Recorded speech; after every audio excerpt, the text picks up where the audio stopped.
Welcome back everyone, welcome to civil services study. ये practice set number 126 है। UPPSC RO की जो series है उसको कंटिन्यू किया था कल से। तो नेक्स्ट टेस्ट है उसका डिस्क्रिप्शन बॉक्स में लिंक है, प्लेलिस्ट इसकी बना रखी है, वहाँ पर आप टेस्ट नंबर 1 से लेकर 126 या जो भी नया टेस्ट आएगा वहाँ तक पहुँच सकते हैं।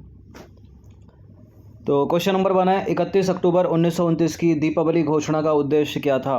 भारत की देशी रियासतों को ब्रिटिश साम्राज्य में शामिल करना, भारत से बंगाल और बर्मा को अलग करना, भारत को पूर्ण स्वतंत्रता की प्राप्ति, या ब्रिटिश नीति के अंतिम उद्देश्य और डोमिनियन स्थिति की प्राप्ति में विश्वास बहाल करना। देखिए, जहाँ दीपावली ये मॉडर्न हिस्ट्री का प्रश्न है, दीपावली घोषणा से रिलेटेड अगर कोई स्टेटमेंट बनाकर कुछ पूछता है तो डोमिनियन स्टेटस जहाँ लिखा है वो करेक्ट हो जाएगा, ए है इसका आंसर। ये नंबर इस पर कॉल या व्हाट्सअप करके आप फुल टेस्ट से सीरीज़ प्राप्त कर सकते हैं आरओ की। तो दीपावली घोषणा 31 अक्टूबर 1929 की है। ये साइमन कमीशन की रिपोर्ट आने से पहले लॉर्ड इरविन के द्वारा दीपावली घोषणा की गई और घोषणा के पीछे का उद्देश्य ब्रिटिश नीति के अंतिम उद्देश्य और डोमिनियन स्थिति की प्राप्ति में विश्वास बहाल करना था। यह घोषणा 31 अक्टूबर 1929 को भारतीय राजपत्र में एक आधिकारिक विज्ञप्ति के रूप में की गई थी। क्वेश्चन नंबर 2 पर आ जाइए। निम्नलिखित घटनाओं को कालानुक्रम व्यवस्थित करना है। दिल्ली मैनिफेस्टो, गांधी इरविन समझौता, राजगुरु को फांसी और महात्मा गांधी का दक्षिण अफ्रीका से भारत आगमन। कालानुक्रम इम्पोर्टेंट है, ठीक है। स्टेट यूपीपीसीएस में भी पूछा जाता है, आरओ में भी, और यूपीएससी भी करती है। तो सबसे पहले सुखदेव, भगत सिंह और राजगुरु को फांसी सबसे पहले आ जाएगा, ये 1915 में, ठीक है। 9 जनवरी 1915 में महात्मा गांधी दक्षिण अफ्रीका से भारत वापस लौटे थे। उसके बाद 1929 का दिल्ली मैनिफेस्टो हो गया, यानी तीसरा, उसके बाद पहला। उसके बाद 5 मार्च 1931 को गांधी इरविन समझौता और 23 मार्च 1931 को सुखदेव, भगत सिंह और राजगुरु को फांसी। तो सबसे लास्ट में 4 होना चाहिए, ठीक है, और सबसे पहले होना चाहिए 3। सबसे पहले तीसरा, तीसरे के बाद पहला, पहले के बाद दूसरा, फिर चौथा। तीसरा, पहला, दूसरा, चौथा, यानी डी हो जाएगा इसका आंसर। तो गांधी इरविन समझौता एग्जैक्ट डेट के साथ याद दिखेगा, 5 मार्च 1931 को हुआ था। दिल्ली मैनिफेस्टो 2 नवंबर 1929 को। सुखदेव, भगत सिंह और राजगुरु शहीद हो गए 23 मार्च 1931 को। और महात्मा गांधी का दक्षिण अफ्रीका से भारत आगमन हुआ था 9 जनवरी 1915 को। क्वेश्चन नंबर 3 पर आ जाइए। भारत में प्रथम 3 विश्वविद्यालय कलकत्ता, मद्रास और बम्बई की स्थापना किस वर्ष की गई थी? 1857 में। देखिए, भारतीय शिक्षा का मैग्ना कार्टा कहे जाने वाले 1854 के चार्ल्स वुड के डिस्पैच को आधार बनाकर लंदन विश्वविद्यालय की तर्ज पर ब्रिटिश भारत में 3 विश्वविद्यालय कलकत्ता, मद्रास और बम्बई की स्थापना 1857 में की गई। प्रश्न इंपॉर्टेंट है। क्वेश्चन नंबर 4 है, निम्नलिखित कथनों में से सत्य कथन की पहचान करनी है। 4 कथन है, इसमें केवल एक ही सही होगा। महादेव गोविंद रानडे के प्रयत्न से बम्बई में प्रथम महिला विश्वविद्यालय की स्थापना की गई। गलत है। डीके कर्वे के प्रयत्न से बम्बई में प्रथम महिला विश्वविद्यालय की स्थापना की गई। पूना सार्वजनिक सभा की स्थापना सुरेंद्र नाथ बनर्जी, आनंद मोहन बोस के द्वारा की गई। और भारत में लौह इस्पात उद्योग की प्रथम सफल इकाई की स्थापना स्वतंत्रता से पहले जमशेदपुर में हुई थी। और कांग्रेस सोशलिस्ट पार्टी की प्रथम बैठक पटना में हुई थी। देखिए, यहाँ तो महादेव गोविंद रानडे की जगह डीके कर्वे आएगा। पूना सार्वजनिक सभा सुरेंद्र नाथ बनर्जी, आनंद मोहन बोस, गलत है। भारत में लोहा इस्पात उद्योग की प्रथम सफल इकाई की जो स्वतंत्रता से पहले स्थापना हुई वो कुल्टी आसनसोल में हुई थी, यानी पश्चिम बंगाल में। तो ये भी गलत है। कांग्रेस सोशलिस्ट पार्टी की प्रथम बैठक पटना में हुई थी। डी वाला स्टेटमेंट केवल करेक्ट है यहाँ पर। देखिए, डीके कर्वे के प्रयास से बम्बई में प्रथम महिला विश्वविद्यालय की स्थापना हुई। और डीके कर्वे महाराष्ट्र के समाज सुधारक एवं सामाजिक कार्यकर्ता थे, तो पहला स्टेटमेंट वहाँ गलत है। 1870 में पूना सार्वजनिक सभा की स्थापना एमजी रानडे और जीबी जोशी के द्वारा की गई थी। और 1875 ईस्वी में इस संस्था ने ब्रिटिश संसद में भारतीयों के प्रत्यक्ष प्रतिनिधित्व की मांग करते हुए हाउस ऑफ कॉमन्स के समक्ष याचिका प्रस्तुत की। और भारत में लौह इस्पात उद्योग की प्रथम सफल इकाई की स्थापना स्वतंत्रता से पहले 1874 में कुल्टी, पश्चिम बंगाल में की गई थी, ठीक है। इसके बाद 1907 में जमशेद टाटा के द्वारा जमशेदपुर में टिस्को इस्पात इकाई की स्थापना की गई थी। तो पहला कुल्टी आसनसोल, पश्चिम बंगाल है। बाकी कांग्रेस सोशलिस्ट पार्टी की जो प्रथम बैठक हुई थी वो पटना में हुई थी और मई 1934 में पटना में ही कांग्रेस महासमिति की पहली बैठक के दौरान ही इन सदस्यों की एक अलग बैठक हुई जिसमें अखिल भारतीय साम्यवादी दल की स्थापना को औपचारिक मान्यता दी गई। बीपीएससी के लिए इंपॉर्टेंट है ये तीसरा और चौथा पैरा। क्वेश्चन नंबर 5 पर आ जाइए। निम्नलिखित में से किस वर्ष में भारत ने अपने परमाणु सिद्धांत को अपनाया? वर्ष 2003 में।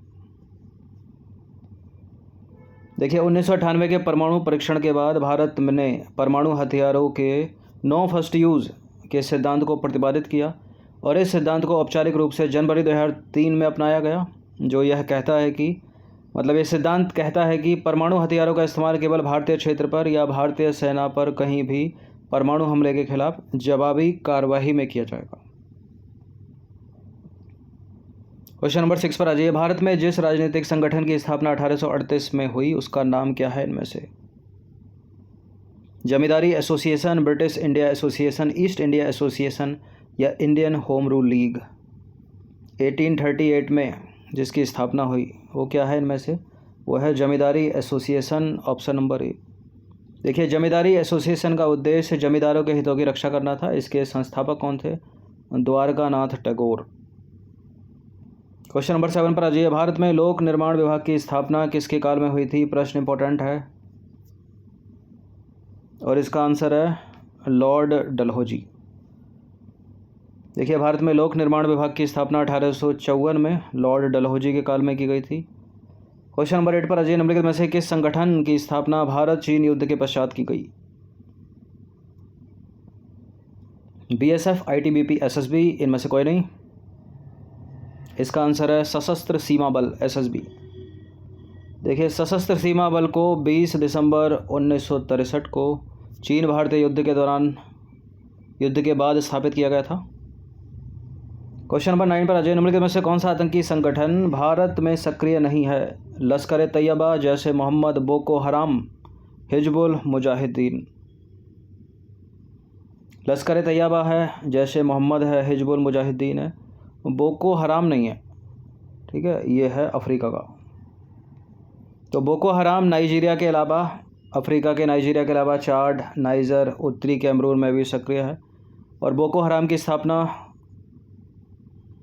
2002 में मौलवी मोहम्मद यूसुफ ने की थी और वर्ष 2009 से इस संगठन का मुखिया अबू बकर सेकाऊ है। बोको हराम ने 2009 से अपनी आतंकवादी घटनाओं को अंजाम देना शुरू किया है और तब से लेकर लाखों लोगों को मार चुके हैं ये। क्वेश्चन नंबर 10 पर आ जाइए। भारत में चिश्ती संप्रदाय की स्थापना किसने की थी? प्रश्न इंपॉर्टेंट है, बहुत पूछा गया है और कन्फ्यूज़न होता है शेख मोइनुद्दीन चिश्ती और शेख सलीम चिश्ती में। तो इसका आंसर क्या है? इसका आंसर है Sheikh Moinuddin Chishti, option number C. देखिए भारत में चिश्ती संप्रदाय की स्थापना का श्रेय शेख मोइनुद्दीन चिश्ती को दिया जाता है। इन्होंने अजमेर में अपना केंद्र बनाया था। क्वेश्चन नंबर 11 पर आ जाइए। भारत के संविधान की प्रस्तावना या प्रियम्बल या उद्देशिका में दिए गए शब्दों का उल्लेख जिस क्रम में किया गया है वो सही क्रम पर आपको पहचानना है। ये भी प्रश्न इंपॉर्टेंट है। तो सबसे पहले आएगा संप्रभु, ठीक है, संप्रभु। उसके बाद समाजवादी, संप्रभु समाजवादी। उसके बाद धर्मनिरपेक्ष या पंथ निरपेक्ष लोकतांत्रिक गणराज्य। ठीक है, इसको ऐसे करके याद रखिए, लोकतांत्रिक गणराज्य। ठीक है, लोकतंत्र के बाद गणराज्य आना चाहिए, जहाँ जहाँ नहीं है उसको हटा दीजिए। तो संप्रभु, समाजवादी, धर्मनिरपेक्ष और लोकतांत्रिक गणराज्य, ऑप्शन नंबर ए है इसका आंसर। लक्ष्मीकांत अगर पढ़ी हो आपने तो हम भारत के लोग भारत को एक संपूर्ण प्रभुत्व संपन्न, ठीक है, यानी संप्रभु, समाजवादी, पंथ निरपेक्ष या धर्मनिरपेक्ष एक ही बात है, लोकतांत्रिक गणराज्य बनाने के लिए तथा उसके समस्त नागरिकों को न्याय, 3 प्रकार के न्याय की बात की गई है प्रस्तावना में, सामाजिक, आर्थिक और राजनीतिक न्याय, और 5 प्रकार की स्वतंत्रता की बात की गई है, विचार, अभिव्यक्ति, विश्वास, धर्म और उपासना की स्वतंत्रता, 2 प्रकार की समता या समानता की बात की गई है, प्रतिष्ठा और अवसर की समानता।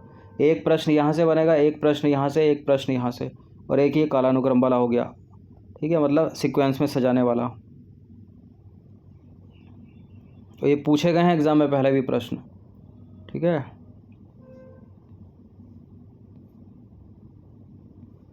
क्वेश्चन नंबर 12 पर आ जाइए। क्वेश्चन नंबर 12 है, भारत में केंद्रीय सतर्कता आयोग यानी सेंट्रल विजिलेंस कमीशन की स्थापना निम्नलिखित में से किसकी सिफारिश पर की गई थी? भारत का प्रशासनिक सुधार आयोग, गोरवाला समिति, कृपलानी समिति, संथानम समिति। इसका answer option number D, Santhanam समिति। देखिए, भारत सरकार ने फरवरी 1964 में सरकारी विभागों में व्याप्त भ्रष्टाचार को खत्म करने के लिए संथानम समिति की सिफारिश पर सेंट्रल विजिलेंस कमीशन सीवीसी या केंद्रीय सतर्कता आयोग का गठन किया था। क्वेश्चन नंबर 13 पर आ जाइए। 1929 का व्यापार विवाद अधिनियम यानी ट्रेड डिस्प्यूट एक्ट निम्नलिखित में से किसका उपबंध करता है? उद्योगों के प्रबंधन में कामगारों की भागीदारी, औद्योगिक झगड़ों के दमन के लिए प्रबंधन के पास मनमानी करने की शक्ति, व्यापार विवाद की स्थिति में ब्रिटिश न्यायालय द्वारा हस्तक्षेप या अधिकरणों यानी ट्रिब्यूनल्स की प्रणाली तथा हड़तालों पर रोक। 1929 का व्यापार विवाद अधिनियम ये उपबंध करता है अधिकरणों यानी ट्रिब्यूनल्स की प्रणाली तथा हड़तालों पर रोक। डी है इसका आंसर। व्यापार विवाद अधिनियम, ट्रेड डिस्प्यूट अधिनियम 1929, देखिए इसने औद्योगिक विवादों को निपटाने के लिए न्यायालयों और परामर्श बोर्डों की नियुक्ति को अनिवार्य बना दिया। इसने पोस्ट, रेलवे, पानी, बिजली जैसी सार्वजनिक उपयोगिता सेवाओं में हड़तालों को अवैध बना दिया।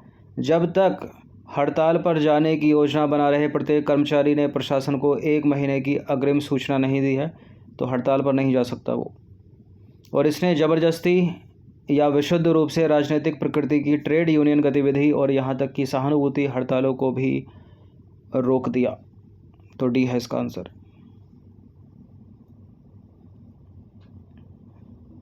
ठीक है, हड़ताल कर ही नहीं सकते, शांतिपूर्वक भी नहीं। क्वेश्चन नंबर 14 पर आ जाइए।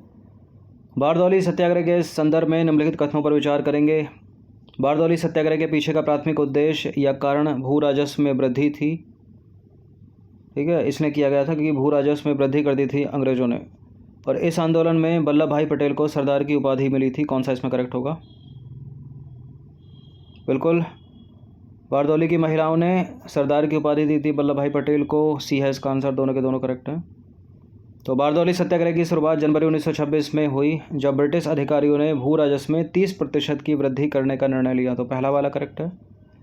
कांग्रेस नेताओं ने तुरंत विरोध किया इसका और इस मामले की जांच के लिए बारदौली जांच समिति का गठन किया गया और समिति ने राजस्व वृद्धि को अनुचित पाया और फरवरी 1926 में वल्लभ भाई पटेल को आंदोलन का नेतृत्व करने के लिए बुलाया गया और बारदौली की महिलाओं ने उन्हें सरदार की उपाधि दी थी। तो दूसरा वाला भी करेक्ट है। क्वेश्चन नंबर 15 पर आ जाइए। महात्मा गांधी ने औपनिवेशिक सरकार की किस योजना को पोस्ट डेटेड चेक कहा था? ये प्रश्न इंपॉर्टेंट है। किसको कहा था? क्रिप्स मिशन को कहा था। ठीक है, ऑप्शन नंबर बी है इसका आंसर। और भारतीयों के द्वारा रोलेट एक्ट को काला कानून कहा गया था, बिना अपील, बिना वकील, बिना दलील का। तो क्रिप्स मिशन 1942 की बात करें तो मार्च 1942 में स्टैफोर्ड क्रिप्स की अध्यक्षता में एक मिशन को संवैधानिक प्रावधानों प्रस्तावों के साथ युद्ध के लिए भारतीय समर्थन प्राप्त करने के लिए भारत भेजा गया था। क्या क्या प्रावधान थे इसमें? इसमें प्रावधान था भारत को डोमिनियन स्टेटस का दर्जा दिया जाना। ठीक है, यानी डोमिनियन के दर्जे के साथ एक भारतीय संघ की स्थापना की जाएगी। यह संघ राष्ट्रमंडल के साथ अपने संबंधों के निर्धारण में स्वतंत्र होगा तथा संयुक्त राष्ट्र संघ एवं अन्य अंतर्राष्ट्रीय और संस्थाओं में अपनी भूमिका को खुद ही निर्धारित करेगा। और युद्ध की समाप्ति के पश्चात नए संविधान के निर्माण हेतु संविधान निर्मात्री परिषद का गठन किया जाएगा। इसके कुछ सदस्य प्रांतीय विधायिकाओं द्वारा निर्वाचित किए जाएंगे तथा कुछ जो है राजाओं द्वारा मनोनीत किए जाएंगे, यानी रियासतों का प्रतिनिधित्व करने के लिए। देखिए, गांधी ने इस योजना को, क्रिप्स मिशन को, यानी एक पोस्ट डेटेड चेक के रूप में वर्णित किया था और नेहरू ने बताया कि मौजूदा ढांचा और निरंकुश शक्तियां बनी रहेंगी और हम में से कुछ वायसराय के वर्दीधारी शिविर के अनुयायी बन जाएंगे और कैंटीन तथा इस तरह की और चीज़ों की देखभाल करेंगे। ठीक है, ऐसा नेहरू ने कहा और गांधी ने पोस्ट डेटेड चेक कह दिया क्रिप्स मिशन को।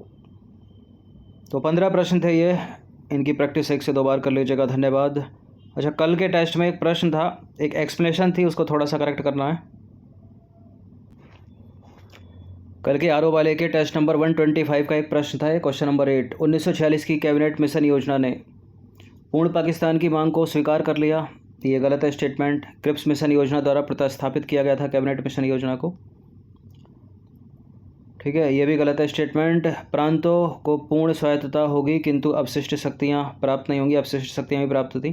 ठीक है, आंसर तो यही है, कल भी यही था, आज भी यही है, लेकिन एक्सप्लेनेशन थोड़ी करेक्ट करनी है यहाँ पर। ठीक है, 1946 की कैबिनेट योजना को बेबेल योजना के तहत प्रतिस्थापित किया गया था।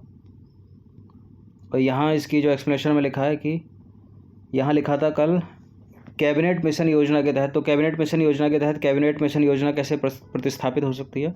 तो बेबेल योजना के तहत प्रतिस्थापित किया गया था, उसके बाद आई थी कैबिनेट मिशन योजना, तो यहाँ बेबेल योजना करेक्ट होगा। ठीक है, टेस्ट फुल टेस्ट में और PDF में करेक्ट कर दिया जाएगा ये। चलिए प्रैक्टिस करते रहिएगा, धन्यवाद।